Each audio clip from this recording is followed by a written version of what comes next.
5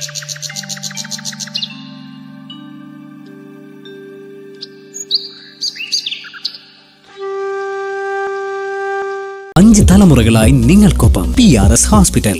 ഇടയ്ക്കിടയ്ക്ക് കേരളം ഞെട്ടും. അപ്പോഴൊക്കെ നമ്മുടെ മാധ്യമങ്ങളും അതുപോലെ തന്നെ ഓൺലൈൻ മീഡിയകളും ഡിജിറ്റൽ മീഡിയ എല്ലാം പറയും ഇത് ഒറ്റപ്പെട്ട സംഭവമാണെന്ന്. അങ്ങനെ എത്ര ഒറ്റപ്പെട്ട സംഭവങ്ങൾ.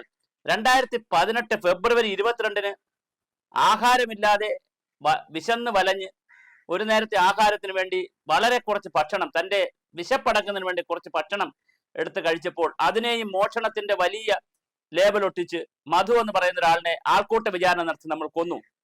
2018 അങ്ങനെ ചെയ്തപ്പോൾ നമ്മൾ വിചാരിച്ചു ഇതൊക്കെ ഈ കേരളത്തിൽ അവസാനിക്കും. വടക്കേ ഇന്ത്യയിലോ മറ്റ് രാജ്യങ്ങളിലോ ആഫ്രിക്കൻ രാജ്യങ്ങളിലോ ഒക്കെ ഇതുപോലെ പല കാര്യങ്ങളൊക്കെ സംഭവിച്ചതായിട്ട് നമ്മൾ വായിക്കാറുണ്ട്. പക്ഷെ കേരളത്തിൽ വീണ്ടും ഇത് ആവർത്തിക്കുമോ? ഇന്നലെ ആവട്ടെ ഒരു ഷിജു പിന്നെ അട്ടപ്പാടിക്കകത്തുള്ള അഗളി ചിറ്റൂർ കട്ടേക്കാട് എന്ന് പറയുന്ന സ്ഥലത്ത് ഒരു പിക്കപ്പ് മാനിന്റെ ഫ്രണ്ടിലേക്ക് വീണു എന്നുള്ള ഒറ്റ കാരണം കൊണ്ട് അദ്ദേഹം മദ്യപിച്ചിരുന്നു, കഞ്ചാവ് അടിച്ചിരുന്നു, പല ആരോപണങ്ങൾ പറഞ്ഞ് അടിവസ്ത്രം മാത്രം ധരിച്ചുകൊണ്ട് കൈയും കാലും ഒക്കെ കെട്ടിയിട്ട് ഒരു മരത്തിൽ കെട്ടിയിട്ട് വല്ലാതെ തല്ലി. ഇവിടെ ആരാണ് ഇങ്ങനെ ആൾക്കൂട്ട വിചാരണ നടത്താനും തല്ലാനും അവകാശം കൊടുക്കുന്നത്? ആരെങ്കിലും എന്തെങ്കിലും തെറ്റ് ചെയ്തിട്ടുണ്ടെങ്കിൽ ചിലപ്പോൾ ആവേശത്തിൽ ഒരു തല്ലോ ബഹളം അതൊക്കെ സംഭവിക്കാം, അങ്ങോട്ടും ഇങ്ങോട്ടൊക്കെ സംഭവിക്കാം, ഒരു വികാരത്തിന്റെ പകലമായി സംഭവിക്കാം.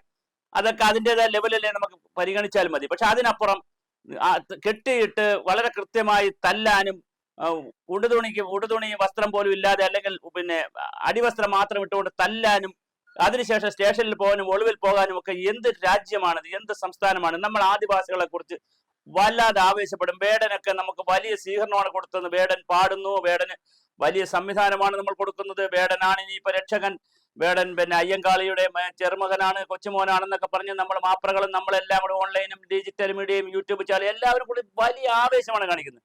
പക്ഷെ പ്രയോഗത്തിൽ വരുമ്പോൾ ഷിജുമാർ വീണ്ടും ഇടികൾ കിട്ടുന്നു, തല്ല് കിട്ടുന്നു. സ്റ്റേഷനിൽ ചെന്നപ്പോൾ അച്ഛന് പരാതി പറയാൻ, ഷിജുവിന്റെ അച്ഛൻ സ്റ്റേഷനിൽ ചെന്ന് പരാതി പറയാൻ ചെന്നപ്പോൾ ആ പിതാവ് വേണുവിന് അവിടെ നിന്നും അധിക്ഷേപം കിട്ടുന്നു.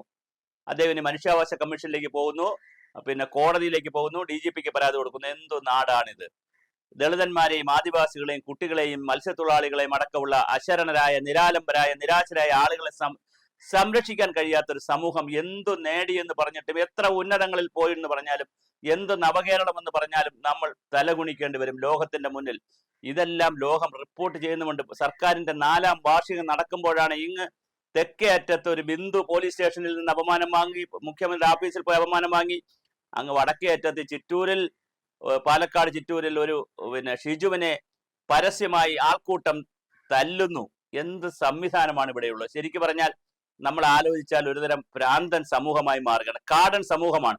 ഇതൊന്നും ആർക്കും ചോദിക്കാനും പറയാനും കഴിയാത്തൊരു സ്ഥിതിയിലേക്കാണ് ഈ നാട് പോയിക്കൊണ്ടിരിക്കുന്നത്. ഒരു വശത്ത് പോക്സോ കേസുകൾ, കൊലപാതകങ്ങൾ അത് വേറൊരു വഴിക്ക് നടക്കുന്നു. ഇതുപോലുള്ള ആൾക്കൂട്ട വിചാരണകൾ, എത്രയെത്ര വിചാരണകളാണ് നടക്കുന്നത്. നമ്മൾക്ക് ആരാണ് ഇങ്ങനെ സദാചാര പോലീസ് ചമഞ്ഞുകൊണ്ട് ആൾക്കൂട്ട വിചാരണ നടത്തി നിയമം കയ്യിലെടുത്ത് ആളുകളെ പരസ്യമായി പ്രത്യേകിച്ച് 19 വയസ്സുള്ള ഒരു കുട്ടിയാണ്. 19 വയസ്സുള്ള ഒരു കുട്ടി തെറ്റ് ചെയ്തു എന്ന് വിചാരിക്കുക. ഇനി അയാൾ മദ്യപിച്ചു അല്ലെങ്കിൽ അദ്ദേഹം ലഹരി ഉപയോഗിച്ചു, എന്തോ ആയിക്കോട്ടെ, അദ്ദേഹത്തിന് സ്റ്റേഷനിൽ ഏൽപ്പിക്കുക, നിയമത്തിന്റെ മുന്നിൽ കൊണ്ടുകൊടുക്കുക.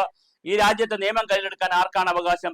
ചിലപ്പോൾ ഞാനിപ്പോൾ സൂചിപ്പിച്ചോളൂ 1-2 തല്ലൊക്കെ ചിലപ്പോൾ വാഹനത്തിന് മുമ്പിൽ കാടി, ചിലപ്പോൾ ഡ്രൈവിംഗ് സീറ്റ് ഇരിക്കുന്ന ആൾ ദേഷ്യം വന്നെന്താ ചാടി എന്നൊക്കെ ചോദിച്ചു ഒരു തല്ലൊക്കെ കൊടുത്ത് പിടിച്ചുകളയൊക്കെ ചെയ്യുക, അതൊക്കെ സംഭവിക്കും. പക്ഷെ അതിനപ്പുറം അതുപോലും നമുക്ക് നിയമം അനുവദിക്കുന്നില്ല. എന്നാൽ പോലും അതിനപ്പുറം കെട്ടിയിട്ട് നഗ്നനാക്കി, അർദ്ധനഗ്നനാക്കി കെട്ടിയിട്ട് തല്ലി വെള്ളം പോലും കൊടുക്കാതെ വല്ലാതെ ഉപദ്രവിക്കുവാൻ ആരാണ് അവകാശം കൊടുത്തത്? നമുക്കിവിടെ മറ്റൊരാളിനെ തല്ലാൻ എന്ത് അവകാശമാണുള്ളത്? നമുക്ക് ജീവൻ എടുക്കാനും തല്ലാനൊന്നും ഒരു അവകാശമില്ല. മധുവിനെ തല്ലിക്കൊന്ന സമൂഹം ഇപ്പോഴിതാ ഈ ഒരു ഷിജുവിനെ വല്ലാതെ തല്ലിയിരിക്കുകയാണ്. അപ്പൊ എന്താണ് നമ്മളിവിടെ സംഭവിക്കുന്നത്? ഞാൻ ഒരു വശത്ത് വേടൻ ലോകം മുഴുവൻ നടന്ന് സംസാരിക്കുന്നു. ഇതേ പാലക്കാട് തന്നെയാണ് ദിവസങ്ങൾക്ക് മുമ്പ് വേടൻ വന്ന് സംസാരിച്ചതും പ്രസംഗിച്ചതും. ജാതിയുടെ പ്രശ്നമുണ്ടെന്നും ദളിതന്മാരെ ഉപദ്രവിക്കുന്നുവെന്നും ആദിവാസികളെ ബുദ്ധിമുട്ടിക്കുന്നുവെന്നും പട്ടികജാതി പട്ടികവർഗക്കാരെ സമ്പന്നരും ഉയർന്ന സമുദായത്തിൽപ്പെട്ടവരും മറ്റു മതത്തിൽപ്പെട്ടവരും തല്ലുന്നു, ഉപദ്രവിക്കുന്നു. ഇതേ പാലക്കാട് തന്നെയാണ് വന്ന് വേടൻ പാടിയത്. ആ പാടിയതിന്റെ കിലോമീറ്റർക്കപ്പുറമാണ് അട്ടപ്പാടിയിൽ അഗളിയിൽ ഈ ഒരു സംഭവം ഉണ്ടായിരിക്കുന്നത്. നമ്മൾ എവിടെയാണ് എത്തി നിൽക്കുന്നത്? നമ്മൾ ചിന്തിച്ചാൽ ഒരു വല്ലാത്തൊരു സമൂഹമാണ്. നമുക്ക് ഇതിലൊന്നും ഒരു വേദനയില്ല. അതല്ലെങ്കിൽ ആദിവാസികളെ തൂക്കി അടിക്കുന്നതിൽ നമുക്കൊരു പ്രയാസമില്ല.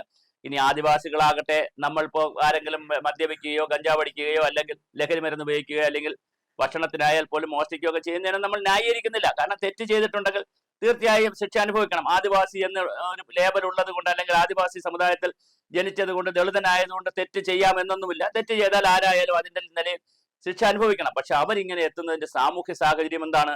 അവർക്ക് എന്തുകൊണ്ടാണ് ഇങ്ങനെ തല്ല് കിട്ടുന്നത്? അവരെ എന്താണ് ഇങ്ങനെ കെട്ടിയിട്ടടിച്ച്? വേറെ ഒരു സമുദായത്തിൽപ്പെട്ട, ഞാൻ ചോദിക്കട്ടെ, ഇതേ സ്ഥലത്ത് തന്നെ മുസ്ലിം സമുദായത്തിലോ ഹിന്ദു സമുദായത്തിലോ ഏതെങ്കിലും ഉയർന്ന ജാതിയിലോ ക്രിസ്ത്യൻ സമുദായത്തിലോ പെട്ട ഏതെങ്കിലും ഒരാളിനെ ഇതുപോലെ കെട്ടിയിട്ട് അടിച്ചിരുന്നെങ്കിൽ കലാപം ഉണ്ടാവുമായിരുന്നു നാട്ടിൽ. ഇത് ദളിതന്മാരായതുകൊണ്ടാണോ? അവർക്ക് ചോദിക്കാനും പറയാനും ആരുമില്ല എന്നുള്ള കാഴ്ചപ്പാടാണോ? എന്താണ് നമ്മുടെ നാട്ടിൽ സംഭവിക്കുന്നത്? പാവങ്ങളല്ലേ, അവർക്ക് അകളിയുടെ കാടുകളിൽ നിന്നും പിന്നെ അട്ടപ്പാടിയിൽ നിന്നൊക്കെ ഇറങ്ങി വന്ന് കലാപം ഉണ്ടാക്കാൻ പറ്റുമോ?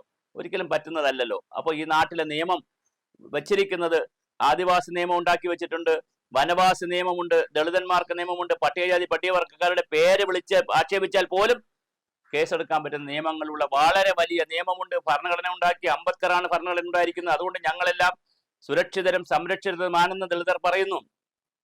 ആ നാട്ടിലാണ് വല്ലാതെ നമ്മുടെ ഷിജു ഇടി മേടിച്ചത്. നല്ല തല്ല് മേടിച്ചു. എന്തൊരു നാടാണിത്! ആരാണ് ഇതൊക്കെ കറക്റ്റ് ചെയ്യുക? നമ്മുടെ ഈ സംവിധാനത്തെ അടിമുടി നിരാലംബർക്കും നിരാശർക്കുമായിട്ടുള്ള അശരണരായിട്ടുള്ളവർക്ക് വേണ്ടി എന്നാണ് ഈ ഭരണവ്യവസ്ഥ ഒന്ന് മാറുക? ആരാണത് മാറ്റുക? നമ്മൾ സെക്രട്ടേറിയറ്റിൽ ഇരുന്നു കൊണ്ടോ അല്ലെങ്കിൽ ഒരു മധ്യവർഗത്തിന്റെ താല്പര്യങ്ങൾ സംരക്ഷിച്ചുകൊണ്ടോ ഈ നാട്ടിൽ എല്ലാം സുഖമാണ് എന്ന് പറയുന്നത് അഗ്നിപർവ്വതത്തിന്റെ മുകളിൽ കയറി ഇരുന്നിട്ട് തപസ് ചെയ്യുന്നത് പോലെ ഇരിക്കും. എന്തായാലും നമ്മുടെ നാട്ടിൽ ഇനിയും ഷിജുമാർ ഉണ്ടാകാതിരിക്കട്ടെ. പറഞ്ഞിട്ട് കാര്യമില്ല, നിശ്ചിത ഇടവേളകളിൽ മധുമാരും ഷിജുമാരും ഒക്കെ ഉണ്ടായിക്കൊണ്ടേയിരിക്കുന്നു. അതാണ് നമ്മുടെ ഒരു നാടിന്റെ ശാപം.